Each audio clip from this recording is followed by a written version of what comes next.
secretos de la humanidad.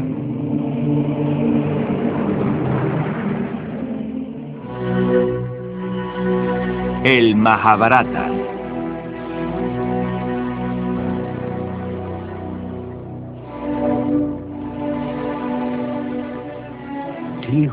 Aquel que piensa que puede matar y aquel que piensa que puede ser matado se equivoca. El deseo enturbia la sabiduría. Es el eterno enemigo del sabio. Ningún arma puede perforar la vida que hay en ti. Ningún fuego puede quemarla.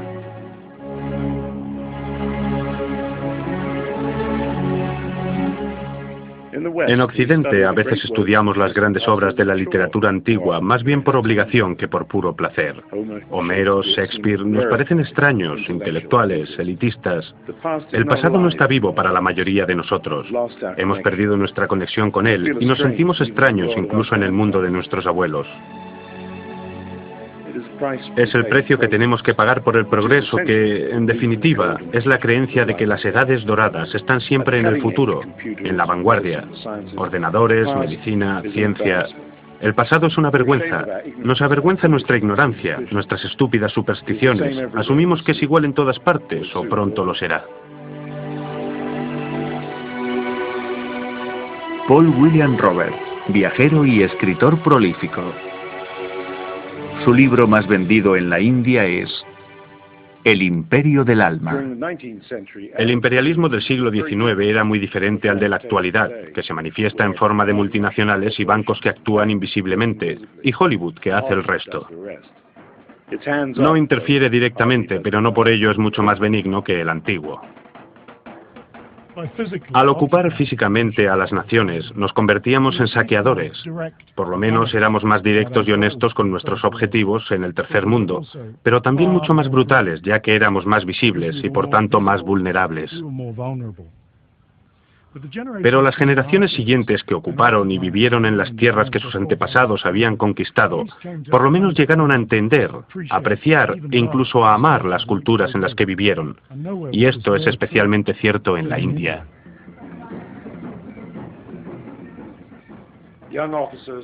A los jóvenes oficiales o los funcionarios que llegaban por primera vez a sus nuevas casas entre hojas de palmeras y campos de arroz, o en el calor y el polvo de un acantonamiento del desierto, solían aconsejarles algún viejo sirviente indio bien intencionado, de que si querían entender la verdad, la esencia del lugar y sus gentes, debían leer simplemente un libro, el Mahabharata, la epopeya más antigua del mundo, con mucho, y con sus 90.000 versos, el gran poema épico más largo del mundo, superando a la Biblia y a todas las obras de Shakespeare juntas.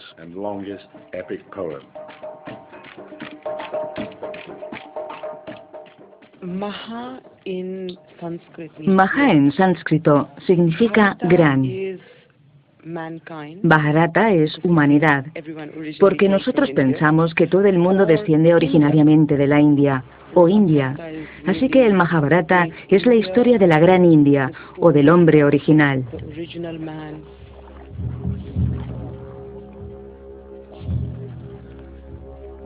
La gran India cuenta la historia de dos grupos de primos.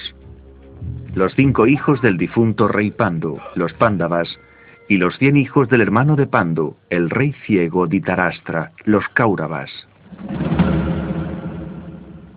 Y de su enfrentamiento y lucha final por la posesión de la tierra. Los Kauravas tuvieron un nacimiento grotesco y diabólico. Los Pándavas, en cambio, fueron engendrados por dioses, y a lo largo de la historia reciben la ayuda de deidades y profetas, incluido Vyasa, el autor del poema. ¿De qué trata tu poema? Trata de ti. ¿De mí? Sí. Es la historia de tu raza, cómo nacieron tus antepasados, cómo maduraron, cómo estalló una gran guerra. Es la historia poética de la humanidad. Y si la escuchas atentamente, al final serás una persona diferente. Duryodhana y todos sus hermanos quieren matarnos. Los dos grupos de primos se crían juntos, pero desde el principio el comportamiento de los Kauravas hacia los Pándavas es feroz. Cuando cumplen 18 o 20 años, la rivalidad se intensifica. y se convierte en una lucha por conseguir la mano de la hermosa princesa Draupadi. Uno de los hermanos Pandavas, Arjuna, logra su mano en una lucha justa. Pero la madre de ellos, ignorando esto, les dice: compartidla entre los 5. Draupadi se convierte en la esposa de los 5 hermanos Pandava. La desposaremos los 5.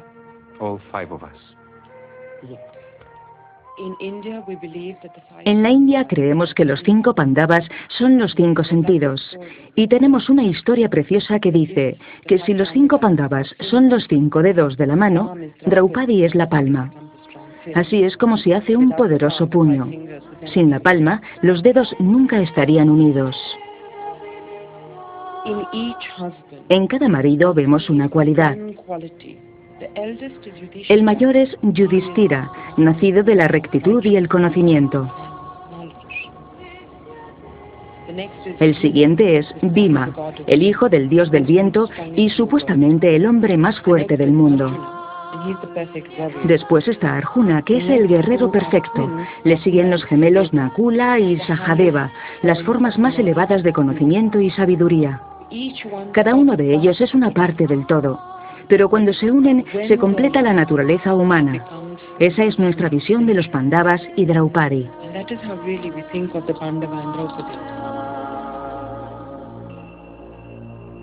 El Mahabharata no es simplemente una epopeya sobre una era, es un poema que se escribió en esa era.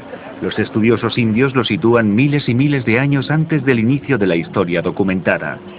Sin embargo, esta noción ha suscitado el desdén de las academias occidentales, que se muestran reacias a conceder una fecha anterior al año 1000 a.C., con lo que convenientemente sería posterior a la Ilíada y la Odisea homéricas.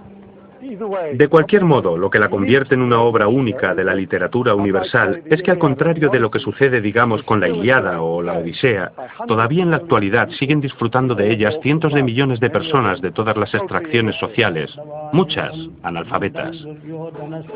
Algunos lo leerán, otros verán algún tipo de adaptación representada con canciones y danzas tradicionales, otros lo verán en dibujos animados. Sin embargo, el récord de audiencia lo obtuvo una serie reciente de televisión. Todos los viernes por la noche la India se paralizaba totalmente y el episodio semanal se discutía al día siguiente con tanta pasión como la provocada por cualquier culebrón de máxima audiencia. Si nosotros hoy nos sentimos totalmente ajenos al mundo de nuestros abuelos, desconectados de nuestro pasado, un hindú del año 2000 a.C. reconocerá perfectamente muchos aspectos de la vida de la India actual. Nosotros hemos crecido con el Mahabharata. Nos ha dado nuestros héroes y heroínas populares, nuestra música popular e historias para leer a la hora de dormir, nuestras parábolas sobre la moral y los valores. El tebeo de más éxito será el que trate del Mahabharata o el Ramayana. Es difícil entender esto en el contexto occidental, donde la religión implica ir a la iglesia y ser practicante. Para nosotros no es así. Los escolares, por ejemplo, si hay algún niño en tu clase que es muy fuerte o gordo, dicen, es exactamente como Bhima. Eso da una idea de la vitalidad y contemporaneidad del Mahabharata en la actualidad.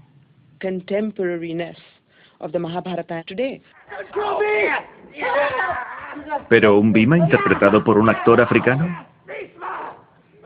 Cuando fuimos a la India vimos muy claramente que no habría nada peor que copiar y hacer una reproducción falsa de lo que haría un indio, hecha por gente que no es india. En consecuencia, el director Peter Brook filmó un Mahabharata con actores de todas partes del mundo, con lo que logró que la epopeya fuera más asequible a todos los públicos. En todas las conversaciones que tuve con Peter, a menudo le preguntaba por qué trabajaba con un grupo internacional.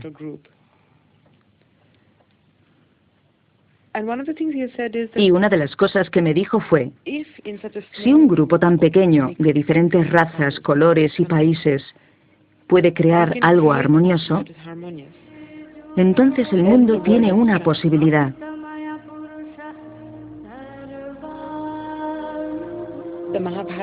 El Mahabharata trasciende todo. Trasciende el tiempo, el color, las razas, el lenguaje. Trata de los mismos temas que han preocupado al hombre a lo largo de milenios.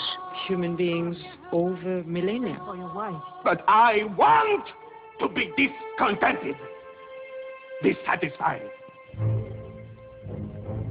La malicia de los Kauravas y su cabecilla, Duryodhana, llegan a un punto crítico cuando se aprovechan del hermano mayor de los Pándavas, Yudhishthira, que ahora gobierna sobre el territorio. Yudhishthira es un hombre muy virtuoso, pero tiene una debilidad, el juego. Y se pone a jugar sabiendo que probablemente los dados estén trucados. Día tras día va perdiendo todas sus posesiones. Hasta que finalmente no le queda nada más que su familia.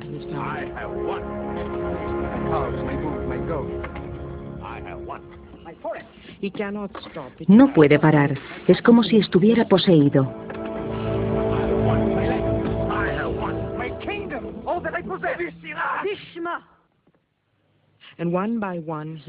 Juega y va perdiendo a sus hermanos uno a uno, y finalmente se pierde a sí mismo. Y Duryodhana, que ha querido a Draupadi desde el principio, le dice: todavía puedes jugarte a Draupadi.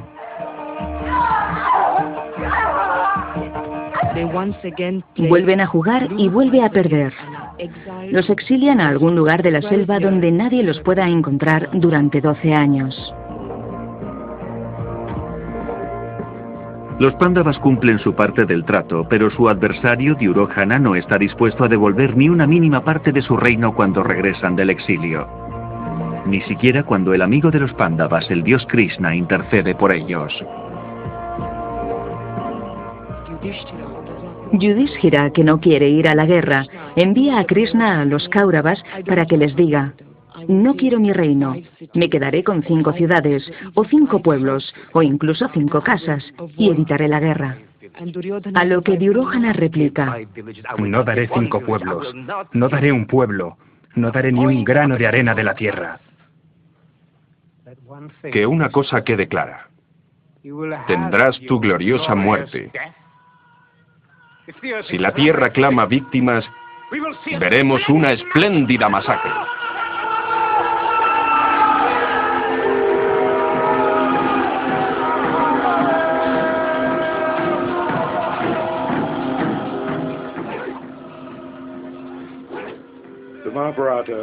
El Mahabharata es la historia de la guerra, de una guerra capital en un momento capital.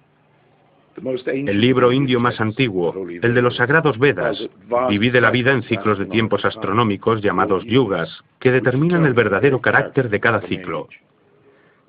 Simplificando, estos ciclos son 4 y duran cada uno 28.000 años, durante los cuales hay un progresivo declive en los valores hasta la corrupción.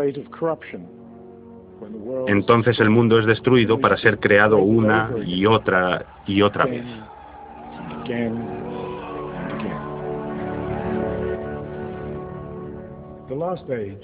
Ahora vivimos en el último ciclo, el Kali Yuga, en el cual las cosas han alcanzado el mayor estado de degeneración y la gente es más malvada. Pero según el libro de los Vedas, el ciclo empezó hace 14.000 años, con la gran batalla de Kurukshetra, alrededor de la cual gira el Mahabharata.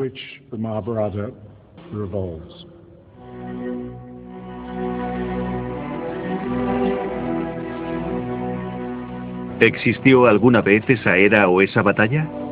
Si así fue, ¿cuándo y hasta qué punto es descabellado situarla mucho antes de la historia escrita como pretenden los estudiantes brahmanes? Es costumbre ver a los antiguos egipcios como la civilización continua más larga de la historia. Es una visión que hemos heredado de los griegos y los romanos, que en realidad conocían muy poco del mundo que había más allá del Mediterráneo. El primero en aventurarse en ese mundo fue Alejandro Magno, pero algo que encontró allí le hizo desistir de añadir la India a su imperio. En cambio, dio la vuelta con su ejército y volvió hacia Occidente totalmente cambiado. Pero nuestra ignorancia de la enorme antigüedad de la civilización de la India se debe más bien a nuestra tendencia a ver a Europa nuestro mundo, como el centro de la vida en la Tierra. Esta manera de pensar resultó muy útil durante los días dorados del imperio. Todavía seguimos pensando que todas las otras civilizaciones son civilizaciones menores. Y tal vez por eso nos sigue costando trabajo aceptar que en el subcontinente indio existió algo mucho más importante que todas las otras civilizaciones.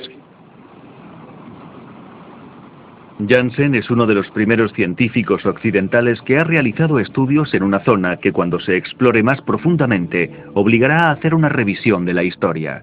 A principios de los años 20, unos investigadores británicos que buscaban indicios del paso de Alejandro Magno descubrieron por casualidad una ciudad antiquísima. Pero estos eran años de descubrimientos espectaculares en otras partes. En Egipto se había encontrado la tumba de Tutankamón, y en comparación lo que se había desenterrado en la India parecía rudimentario y sin interés. En consecuencia, nadie le prestó atención. Porque no era lo bastante sensacional. En el Valle del Indo no se encontraron tesoros de oro. ¿No es sensacional? Sí, lo es, y mucho. El noroeste de la India fue una zona que estuvo habitada desde muy temprano. Hemos encontrado restos que se remontan al 8º milenio, y de este hallazgo hace solo 10 años. Pero debería haber más publicaciones sobre ello, y mucha más conciencia por parte del público. Centenares de ciudades que datan de hace 7 e incluso 8000 años antes de Cristo. Milenios antes de Egipto o Mesopotamia, donde comienza nuestra historia. Mucho antes de que el primer faraón unificara Egipto, una enorme civilización se asentó entre dos ríos del Valle del Indo, el Indo propiamente dicho y el gran río Saraswati, que ya no existe. Uno de los centros era Mohenjo-Daro, que según recientes investigaciones es ahora el yacimiento arqueológico más grande del mundo. Mohenjo-Daro pudo fácilmente haber albergado a 70 u 80 mil habitantes. Se extendía hacia el noroeste de la India, cubriendo más de 1 millón de kilómetros cuadrados. Eso la convierte en la mayor civilización del tercer milenio, mayor que la de Mesopotamia e incluso Egipto. Solo ahora empezamos a entender mínimamente lo extraordinaria que fue esta civilización. Viviendas de 3 pisos con agua corriente, fría y caliente, un sistema de alcantarillado y calles amplias y elaboradas. Era un modelo de una sofisticada planificación urbanística. Pero hay un hecho que ha dejado perplejos a los científicos. No hemos encontrado restos de un poder absolutista, ya sea profano o sagrado, por ejemplo, como encontramos en Egipto, donde se aúna en la figura del faraón el poder divino y terrenal. Pero en lugar de esto, lo que tenemos son grandes ciudades, de 40, 50 o 60 mil personas, construidas con ladrillo, como se hace hoy en día, en una proporción de 1 por 2 por 4. No utilizaban ningún otro material, así que es una ingeniería muy moderna y el pensamiento arquitectónico que hay detrás de todo esto sorprende. No podemos identificar templos o palacios. La estructura política debió de haber estado dominada en gran medida por los mismos ciudadanos. Si identificamos el concepto de civilización con el gobierno del pueblo, no hay duda de que esto sería la cuna de la civilización, sin duda.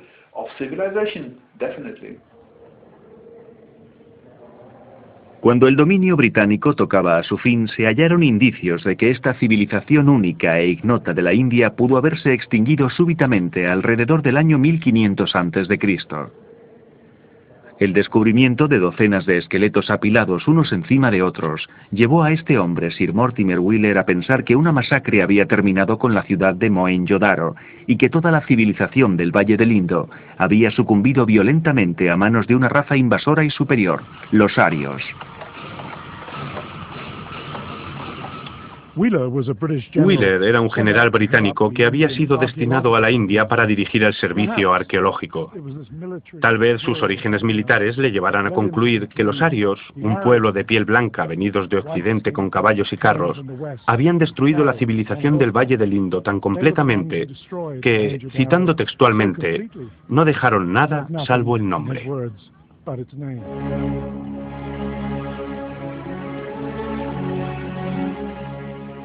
Las conclusiones de Wheeler se adecuaban a una mentalidad según la cual el colonizador es superior en todos los sentidos al colonizado.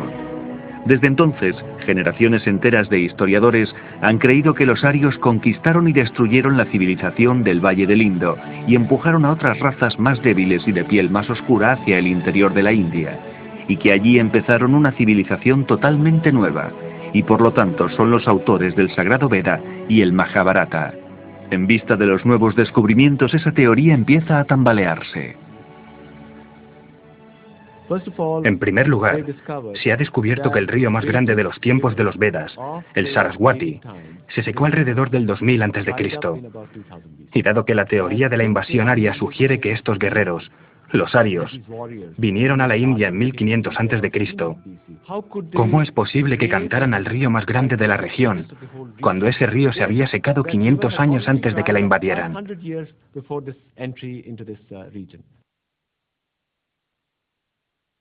Tampoco los esqueletos del Mohenjo-Daro aportan prueba alguna.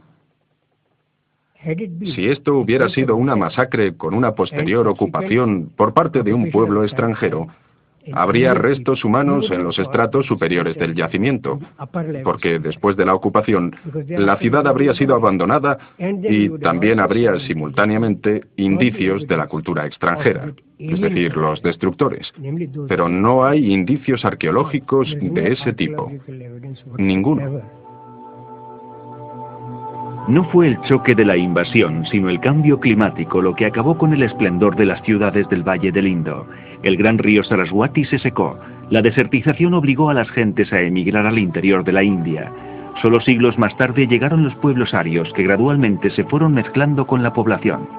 Mohenjo-Daro fue abandonada después de unas inundaciones. Estas dunas de arena fueron en tiempos el cauce del gran río Saraswati. El epicentro de la India se trasladó al este, en el poderoso río Ganges.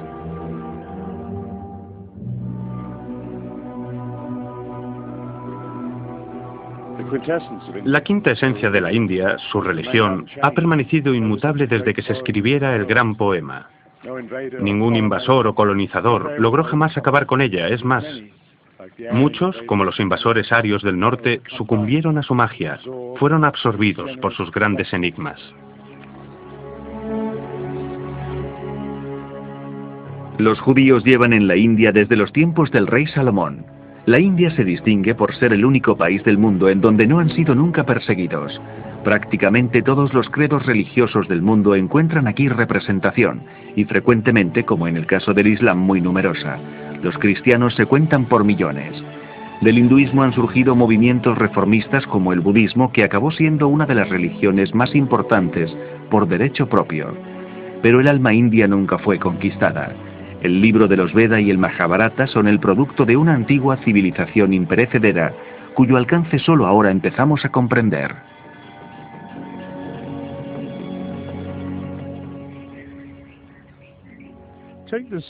Vean este sello. Se encontró en Mohenjo-Daro y data de mucho antes de que los arios invadieran y destruyeran la civilización del Valle del Indo. Nos muestra una figura sentada en la clásica postura de meditación del loto. Es una prueba simple, pero concluyente de lo antiquísima que es la búsqueda imperecedera de la India de la espiritualidad.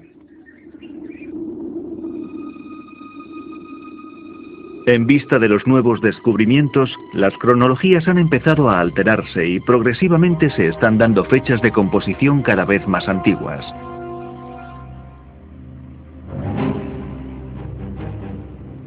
Cada vez existen menos razones para no creer en la cronología tradicional, que sitúa la composición del Mahabharata en un pasado mucho más remoto, lo cual, después de todo, es el sentir del pueblo cuya historia se narra en el poema.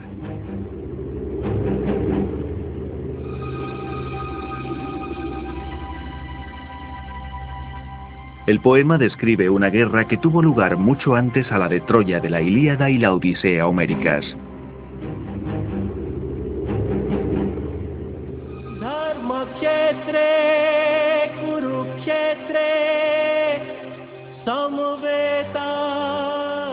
El conflicto entre Pándavas y Kauravas puede parecer un tema muy simple, pero su fascinación reside en el hecho de que todos los intereses individuales, conflictos personales y dudas éticas que surgen pueden compararse al desmoronamiento de una familia o a la desintegración moral de un hombre.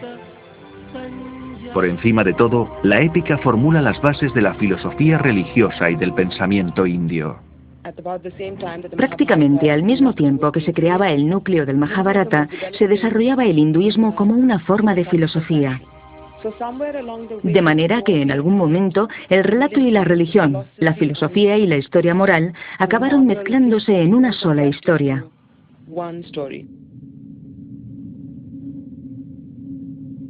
Las raíces del hinduismo no se encuentran en la creencia en un solo Dios, como el monoteísmo de los cristianos o musulmanes, sino en un panteísmo donde toda la creación es Dios. Dios no solo está en todo y en todos, literalmente lo es todo. Porque, como pregunta el Mahabharata, ¿va a ser distinta en esencia una gota de lluvia del vasto océano en el que cae y se desvanece?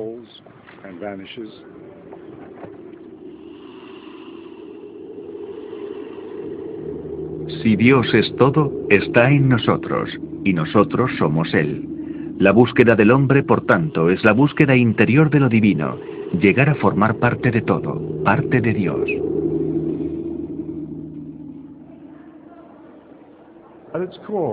En el fondo, en Occidente llamaríamos a esto filosofía más que religión.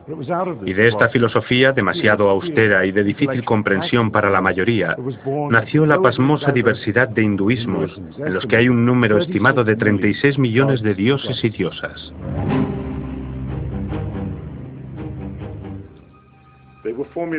Fueron creados para los menos educados, de la misma manera que los creadores de los mitos cristianos sintieron la obligación de situar a Jesús al lado del único Dios, a crear a María a imagen y semejanza de la diosa madre y crear innumerables santos.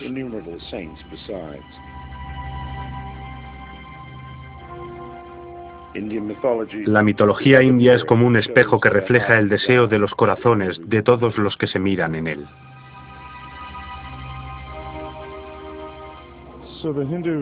De manera que el hindú, en su templo, te recibirá diciendo: ¿así es que tú eres un seguidor de Jesús? ¿Has traído su imagen contigo?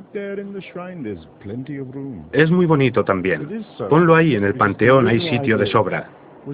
Esto es así porque la idea original nunca se perdió, simplemente se amplió, se expandió para acomodar infinitos gustos.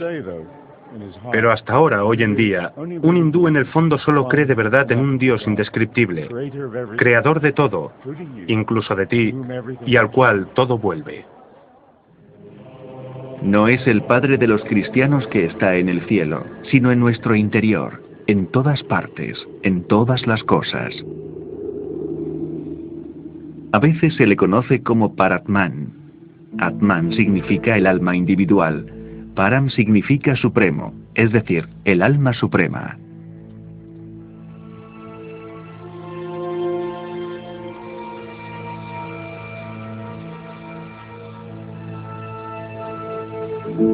Nuestra mente, nuestros sentidos nos separan del alma. Nuestros deseos, con los que modelamos el mundo de nuestro alrededor, nos distancian de lo divino. El deseo desencadena los actos que dan forma a la realidad, pero los deseos nunca pueden satisfacernos porque son una ilusión. Es lo que los hindúes llaman Maya, la ilusión, que es tanto el arquitecto como la sustancia de este mundo. Pero quiero estar descontento, insatisfecho. Y así, el Maya, el deseo, alimenta los celos y el odio de los Kauravas. Su palacio es incomparable y se lo construyó Maya, el arquitecto supremo. Un palacio de ilusión donde los pensamientos se hacen realidad. Arjuna me dijo: mira esos muros de cristal. Y los vi. De pronto me choqué contra un muro invisible. Arjuna rió y me dijo: es la obra maestra de Maya. Piensas en un muro y el muro aparece. Sigo adelante. Bhima me grita: cuidado, hay un estanque delante de ti. Un estanque.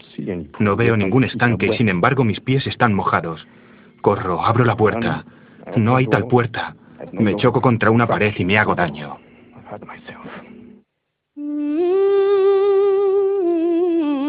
La persecución de lo que deseamos, todo lo que hacemos cuando vamos en pos de esa ilusión, hace que el alma esté constantemente renaciendo, vida tras vida. Una gran rueda que pone en movimiento un ciclo eterno de nacimiento, muerte y resurrección sin fin.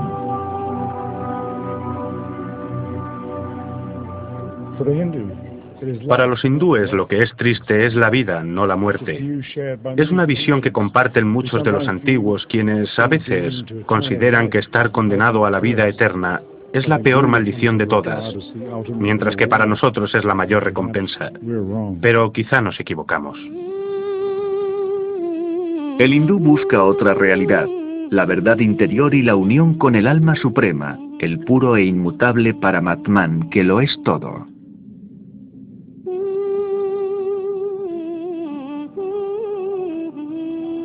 En un plano sencillo, Paramatman se convierte en una trinidad en la que el alma suprema se transforma en Brahman, que se asemeja al Dios Padre.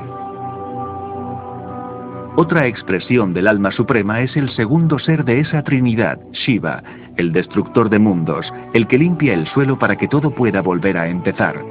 En él se reconcilian los polos opuestos de la existencia, la vida y la muerte. Como señor de la danza, baila a los formidables ritmos de la creación y la destrucción.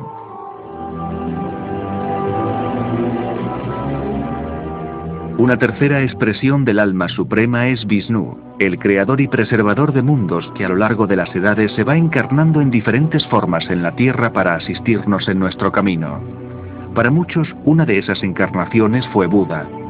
En el Mahabharata, el dios Vishnu baja a la tierra como Krishna, el auriga y amigo de los Pándavas, cuando deben afrontar la guerra y el horror de la matanza de su familia y amigos. Arjuna es el comandante en jefe del ejército de los Pandavas y Krishna es el auriga. La guerra está a punto de comenzar y de repente Arjuna tiene un momento de flaqueza y cae a los pies de Krishna diciendo: "No puedo luchar".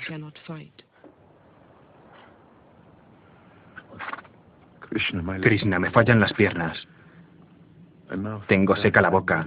Me tiembla todo el cuerpo. Mi arco se me escurre de las manos. Tíos, primos, sobrinos. Drona, mi maestro, están todos allí. No puedo provocar la muerte de mi propia familia.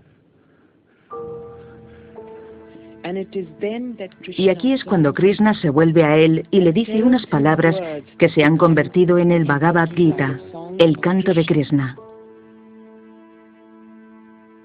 El Bhagavad Gita, el consejo de Krishna a Arjuna, el jefe de los guerreros, la víspera de la batalla, no solo constituye la parte central de la epopeya, sino también el verdadero núcleo del pensamiento de la India, y tan sagrado para los hindúes como el Nuevo Testamento para los cristianos. Krishna condujo a Arjuna a través de los enmarañados bosques de la ilusión, a través de todas las fibras de su espíritu. Le enseñó los mecanismos más profundos de su ser y el verdadero campo de batalla, aquel en el que no necesitas ni guerreros ni flechas, aquel en el que cada hombre debe luchar solo. Le enseñó el misterio del mundo. Habló durante tiempo, mucho tiempo, mientras los dos ejércitos se preparaban para destruirse mutuamente. El Bhagavad Gita es la esencia de todo lo que es el hinduismo y es la exhortación de Krishna para que Arjuna acometa la acción correcta y tenga los pensamientos adecuados. La acción correcta o dharma es el principal motivo del Mahabharata. Vyasa, ¿por qué estás inventando este poema? Para grabar el Dharma en el corazón de los hombres. ¿Y qué es el Dharma? El Dharma es el gran invento original del pensamiento indio. Dharma es quizás una de esas palabras del sánscrito intraducibles, con múltiples significados, ninguno de los cuales es sinónimo.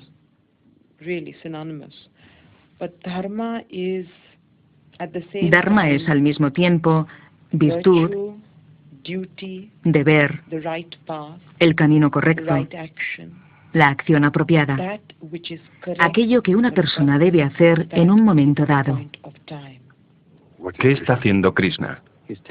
Le está diciendo a Arjuna que la victoria y la derrota son lo mismo.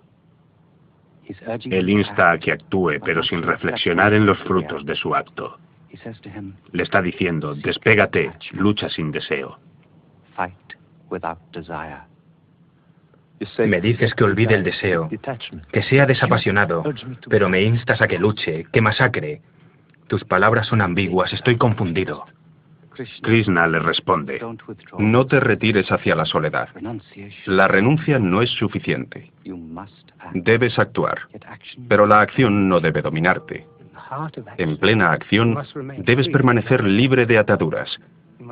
Debes aprender a ver con los mismos ojos el montículo de tierra y el montón de oro, la vaca y la salvia, el perro y el hombre que devora al perro.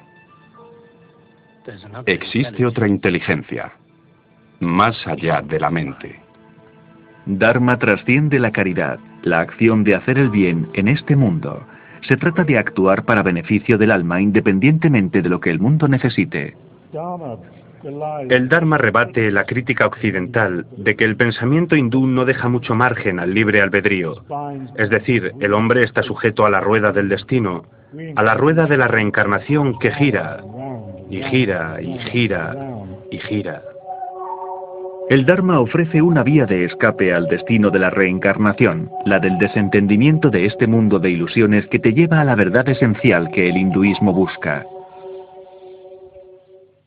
El Bhagavad Gita ilustra el ámbito infinito de los Vedas. Es decir, Veda es Nitya, ha estado ahí siempre. Es Ayam y Ayayam. Es decir, nunca ha tenido un principio ni disminuye con el tiempo. Entonces alguien que imbuido del espíritu de esta eternidad, ¿qué muerte puede sobrevenirle? Y desde luego, ¿qué muerte puede causar a los demás?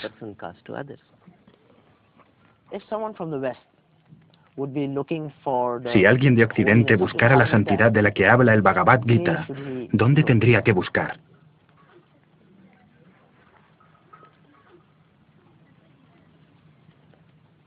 Allí donde oigas el susurro de un arroyo, está la entrada hacia lo divino.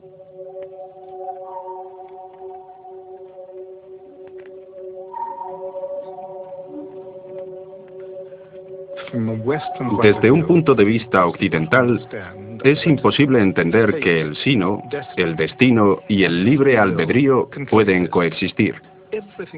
En la mente occidental, si hay destino, no puede haber libre albedrío. Si hay libre albedrío, no puede haber destino. El Mahabharata elimina eso y te presenta algo muy diferente, que es que la libertad existe en una manera bastante distinta y consiste en que cada persona sea una misma o no lo sea.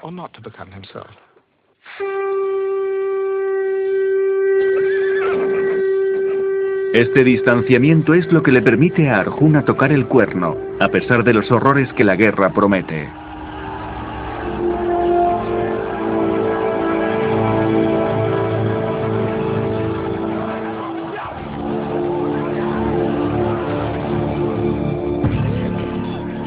Los Pándavas acabarán venciendo, pero será una victoria que les preocupará profundamente.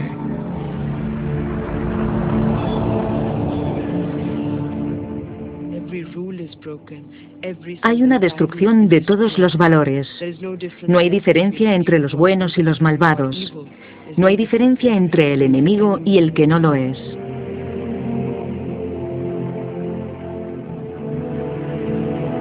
Nadie puede calmar la sensación de injusticia que invade a Yudhishthira, ahora rey.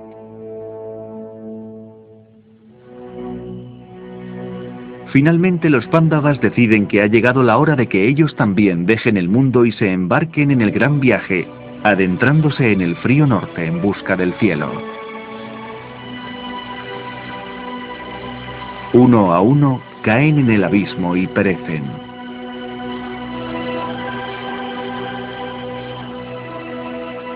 Hasta que solo queda Yudhishthira con un perro que le ha seguido fielmente durante todo el camino. ¿Quién ha llegado hasta aquí? ¿Quién eres tú? Soy Yudhishthira. Estoy buscando la puerta del paraíso. Has demostrado ser un buen rey. Abandona a este perro y entra. No puedo dejar a este perro. ¿Por qué? Me ha seguido todo el tiempo desde que dejé la ciudad.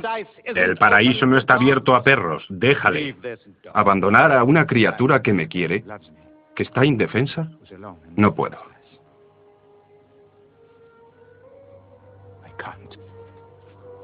Esa es la acción correcta. El perro es su padre, el perro Dharma, que pone a prueba su virtud. En el cielo le aguarda otra prueba a Yudhishthira al encontrar allí a sus enemigos, los Kauravas, los cuales se mofan de él. Sus hermanos están en el infierno. Entonces Yudhishthira decide que allí es donde quiere permanecer. Me quedaré aquí para siempre. Con mi familia. Pero esta es la última prueba, la última ilusión. No has conocido ningún paraíso, ni ningún infierno. Aquí no hay felicidad, ni castigo, ni familia, ni enemigos. Levántate en paz. Aquí acaban las palabras, como el pensamiento. Esta ha sido tu última ilusión.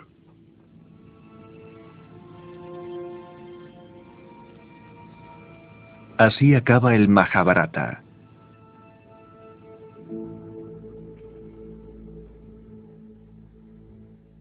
De las muchas dimensiones que tiene el poema, la siguiente es una de ellas. En realidad está hablando de ti. Krishna es la mente, el auriga del cuerpo, los caballos son los sentidos. Arjuna es el alma individual. Es relevante a la condición espiritual de cada persona en cualquier momento de su vida.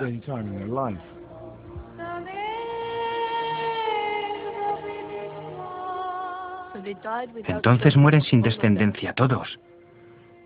Pero me has dicho que el poema cuenta la historia de mi raza. ¿He nacido de una raza muerta? Mira a esta mujer. Krishna le salvó la vida a esta niña porque su sangre es la sangre de Arjuna, su amigo. Pasarán los siglos y tú descenderás de esta mujer.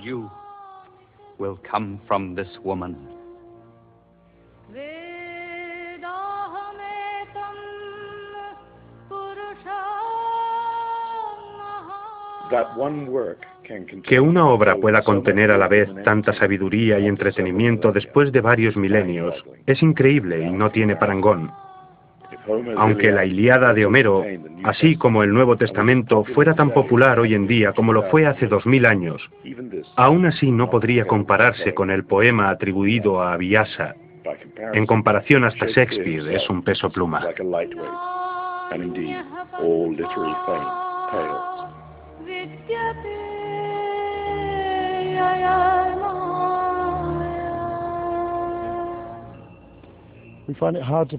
Nos resulta difícil creer que algo tan magnífico pueda ser el legado de una época anterior a la historia documentada. En Occidente, nuestros eruditos, ante todo, han buscado los orígenes de la civilización cerca de casa. Para nosotros, la India es una mera nota al pie de página. Necesitamos testimonios, documentos, registros. Pero al contrario de lo que pasa en Egipto o Mesopotamia, donde nada se deteriora, el clima de la India es una garantía de que nada, ni tan siquiera las inscripciones en piedra más dura, sobrevivirá más de un milenio. Pero, ¿podríamos equivocarnos? En lugar de ser una nota a pie de página, ¿debería la India estar en los capítulos principales de nuestros libros de historia?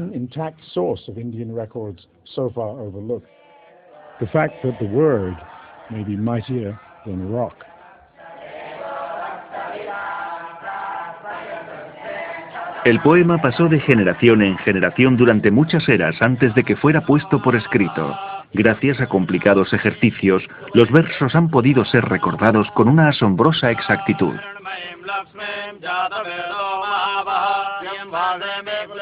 Por ejemplo, estas paradas en medio de la frase dan el relevo al siguiente, y así infinitamente hasta que se recuerda con precisión.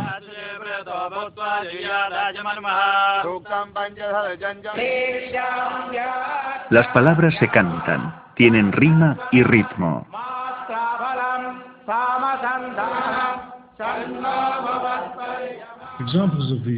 Ejemplos de reglas mnemotécnicas, es decir, reglas para ayudar a memorizar, están por todas partes.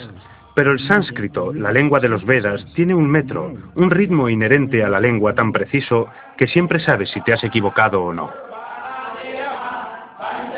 Es posible que la tradición oral, los mismos poetas, hayan esculpido un monumento capaz de soportar mejor que las rocas el paso del tiempo. Pero cuando se pone por escrito se pierde. Funciona de oído, siguiendo el ritmo del corazón. El sonido acalla a la mente, detiene todo pensamiento.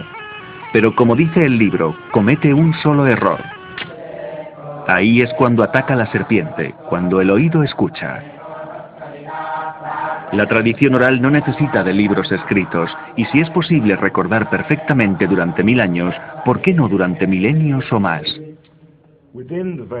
Dentro de los Vedas y del Mahabharata, los estudiosos han encontrado recientemente sorprendentes corroboraciones de la antiquísima fecha de composición de estos textos. Las pruebas tienen que ver con la mención que se hace en el libro de los Vedas y el Mahabharata de las estrellas y los cielos.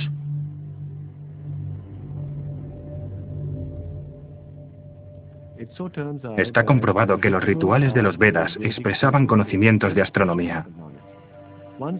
Cuando se analiza este conocimiento, se llega a la conclusión de que la observación de los cielos era una tradición muy viva y desarrollada.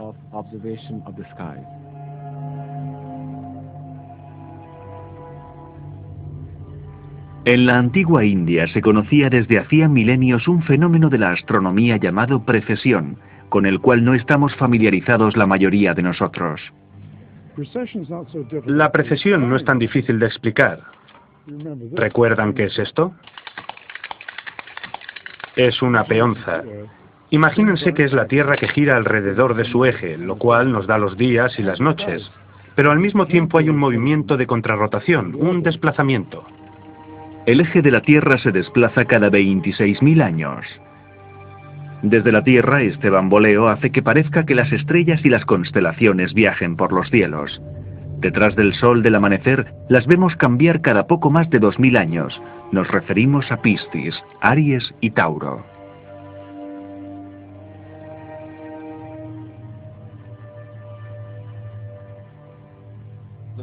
Con el ordenador podemos ver el firmamento del pasado. Siguiendo las referencias a posiciones de planetas, constelaciones y conjunciones, los científicos han podido calcular con exactitud la época en que se mencionaron dichos emplazamientos. Hemos podido establecer que las referencias astronómicas que existen en el libro de los Vedas, que son muchas, hablan de periodos de tiempo que se remontan al segundo, tercer y cuarto milenio antes de Cristo, e incluso antes.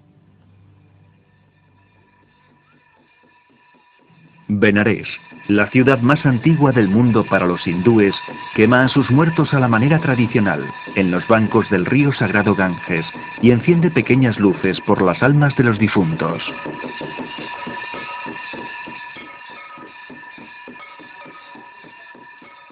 Si el Mahabharata tiene algún mensaje que transmitir, sin duda es que el hombre debe preocuparse ante todo por buscar la paz interior y la verdadera felicidad, la cual no está aquí en este mundo. Entender esto es la clave para entender la esencia del pensamiento indio. La indiferencia por las posesiones materiales, algo muy evidente aquí, pero que a los ojos occidentales es un crimen, es producto del conocimiento intrínseco de que cualquier cosa que ganes en este mundo la perderás en el momento en que tu cuerpo se reduce a cenizas, se funde y desaparece en el aire. Entonces, ¿para qué preocuparse demasiado por cosas efímeras? Puede que esto sea una receta para la pobreza, pero también lo es para acumular el tipo de riqueza que uno puede llevarse consigo al otro mundo.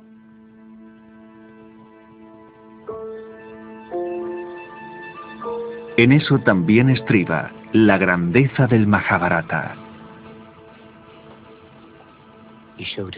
Le mostró el verdadero campo de batalla, aquel en el que cada hombre debía luchar solo.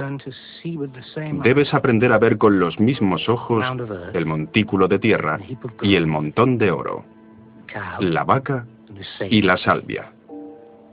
Existe otra inteligencia más allá de la mente.